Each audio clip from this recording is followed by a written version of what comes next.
Lesson 1 of Unit 2, Piggy Banks and Pools. Ready, set, go.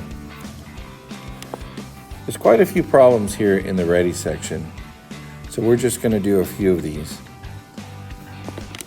So we're going to predict the next two terms. We're going to state whether it's arithmetic, geometric, or neither, and we're going to write the explicit equation.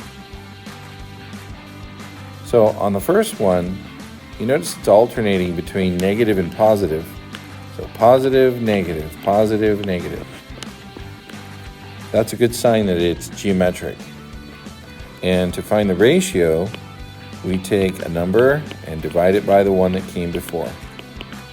So our ratio is -5. That means the next number, if we multiply that times -500, is 2,500. And then if we take that and multiply it by -5, 2,500 times -5 is -1,250. No, 1,000. Let me try it one more time. -12,500. Okay, number 2. Is it arithmetic? Are we going up by the same amount? Go up by 2. Go up by 3. Go up by 4. No, that is not arithmetic or geometric. That's a neither. We could predict what it's going to do, though, because after it goes up by 4, it's going to go up by 5 to 17, and then go up by 6 to 23. Okay, number 3. Oh, let's write the explicit equations here while we're at it. So number 1, your f of n would be starting at 4, multiplying by -5, and taking it to the n-1 power. We're back to n-1 because these are sequences, and sequences do start at 1. And so we're not going to write the explicit for number 2. Number 3 is geometric because when you take a number, like 48, and you divide it by the number that came before it, you will always get the same thing, 0.75 in this case. So to get the missing number, we'll take 27 and multiply it times 0.75. That gives us 20.25. And then one more time, take 20.25 and multiply that by 0.75, and you'll get 15.1875. Our explicit one here is going to be f of n is 64, and our common ratio is 0.75 to the power of n-1.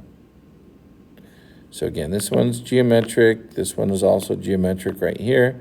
This one was a neither. And let's just look at one more. Number 4 is going down by 0.75. So one of the things you should start to see is that it doesn't always have to be a whole number. It can be a decimal. So if we keep taking away 0.75, we'll go to -1, let's see, 1.5, and then do it one more time, and -2.25. This one is definitely arithmetic, and the function is starting at 1.5, go down by 0.75, n-1. There's a lot of good problems here, but they take quite a bit of time to work through, and we're not going to put those in this video. However, number 9 is asking you to create one. I want to give you one that is kind of a famous one. It starts with a 1 and a 1. And then you add those together, and you get 2. And then you take 1 and 2 together, you get 3. You take 2 and 3 together, you get 5. And you keep going like that, 3 and 5 together, you get 8. This is called the Fibonacci sequence. And Fibonacci, from the 1300s, was trying to describe how a pair of rabbits can multiply, how they can make baby rabbits, and how many pairs of rabbits there would be after a certain number of months. So his rule was that a pair of rabbits takes 1 month to mature. So on your first month, there's the one pair of rabbits, and they're like baby rabbits. And by the second or the end of the next month, they're still baby rabbits. Well, they're still a pair of rabbits, but they're not babies anymore. They're ready to make baby rabbits. So although we still have one pair, the next month they've had a pair of baby rabbits. So now there's 2 pairs of rabbits. Now that original pair keeps having rabbits, and by the next month they have another pair of rabbits. But the original ones that they gave birth to, they've been spending the month maturing. They're not quite ready to have baby rabbits. But by the time you get to the next month, you have 2 sets of rabbits that are ready to have baby rabbits, plus the baby rabbit pair from the previous month that's been maturing. So you get 5 baby rabbits, and so on and so on and so on. I think that we'll look at this pattern again in the near future.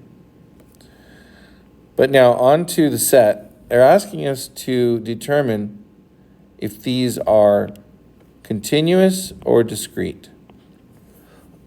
So we'll just put a C or a D here, okay? It'd be better if you pause the video and guessed yourself. Okay, so here we are. The first one is discrete. And the reason is that I think the best way to explain it is if you're going to save a tree, that means you're not going to cut it down. So it's either not cut down or it is cut down. And so that is discrete. There's no in between in that. 11 is continuous. Your hair is always growing. 12 is discrete. And I think the best way to understand that is they're not collecting trash in the nighttime. It's just during the day. And the last one, you're talking about the stock market, you're talking about stocks, and you're talking percentages here. So this one would be considered continuous. Next, let's go on, and we're going to skip this one, this set for now. We're going to skip the graphs. We're going to go on to these unit rates. And so to do the unit rates, you just have to divide. We want to know what's the price for 1 pound of apples. You get 4 pounds for $2. So you just take the money, you divide it by the pounds, and you get 50 cents per pound. Just put a little dollar sign on that. 50 cents per pound, and then in problem 17, 3 apples weigh about a pound. How much would 1 apple cost? So you're taking that 50 cents and you're dividing it into 3 parts. And you have to round up. So that's going to be about 17 cents per 1 apple. 1 dozen eggs, problem 18, 1 dozen eggs costs $1.98. How much does 1 egg cost? A dozen is 12. So if you take $1.98 and you divide it by 12, you'll get also about 17 cents per egg. Now in 19, we're going to go the reverse direction. It says, well, 1 dozen eggs is $1.98. If we get charged at the register for only eggs without tax, they're saying without tax to make it easy. $11.88, you just divide $11.88 by $1.98. That tells you how many dozens you have. And I believe the answer there is 6. So 6 dozens were purchased.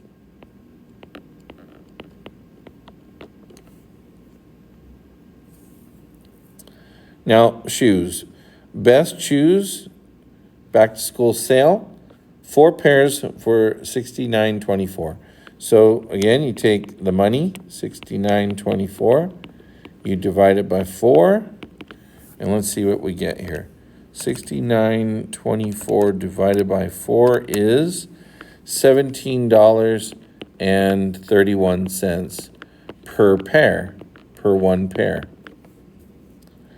And then number 21, if you only purchase 2 pairs of shoes instead of the 4, how much would you have paid based on your average price? So it's $17.31 per shoe. You could take $17.31 and multiply it by 2. Gives you $34.62 for 2 shoes. Or 2 pairs of shoes. Okay, last we have these one-step equations. If you have multiplied times x, and you do here on 22, you have 6 times x, 4 times x, 3 times x, 12 times x, 4 times x. I'm going to skip the fraction. I'll come back to that. 12 times x. $1.98 times x. I'm going to skip this fraction. To undo multiplication, you divide. So, and what you do to one side of the equation, you do to the other side of the equation. So you divide by 6, you divide by 6. 6 divided by 6 is 1. That means x is 72 divided by 6, 12. 4 times x, divide by 4, x is 50. 3x, divide by 3, this is going to be a decimal, 16.6, the 6 goes on forever, put a little line over it if it does that. 2580 divided by 12, 25.8 divided by 12,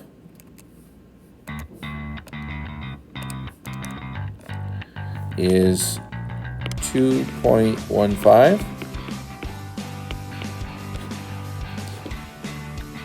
69.24 divided by 4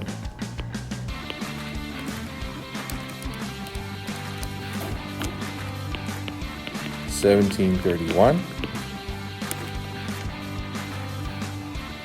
198 divided by 12, 16.5. And 1188 divided by 198 is 6. That's just like that problem we had a second ago. Now for the fractions, what you want to do is you want to flip the fraction over and multiply. So flip over 1 over 2, you get 2 over 1. So really we're going to multiply by 2 because 2 times a half, all those 2's cancel each other, you just get x. So 1731 times 2, 3462. And on this last one here, 1 over 4, make it 4 over 1. 4 over 1. We're multiplying by 4. All the 4's cancel. We get x equals 2 times 4 is 8.